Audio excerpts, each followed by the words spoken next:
அன்பு சொந்தங்கள் அனைவருக்கும் பக்தி சார்ந்த வணக்கங்கள், வெள்ளிக்கிழமை வணக்கங்கள். அனைவரும் வளமோடும் நலமோடும் இருக்க வேண்டுமென்று இறைவனை பிரார்த்திப்போம். மனபாரங்களை தீர்ப்பதற்கு ஒரே ஒரு மருந்து என்னன்னு பார்த்தீங்கன்னா, நம்மளோட இறைசக்தி மட்டும்தான்.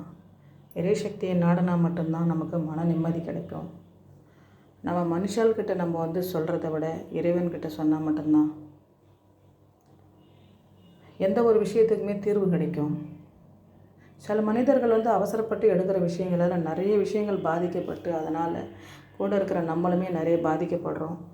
நல்ல உள்ளங்கள் நிறையவே பாதிக்கப்படுறாங்க. அது எல்லாமே இறைவன் தான் சரி பண்ணணும்னு நான் வேண்டி விரும்பி இறைவன்கிட்ட பிரார்த்திக்கிறேன். அனைவரும் வளமோடும் நலமோடும் இருக்க வேண்டும்னு நம்ம அனைவருமே இறைவன்கிட்ட சரணடைவோம். மிக்க நன்றி.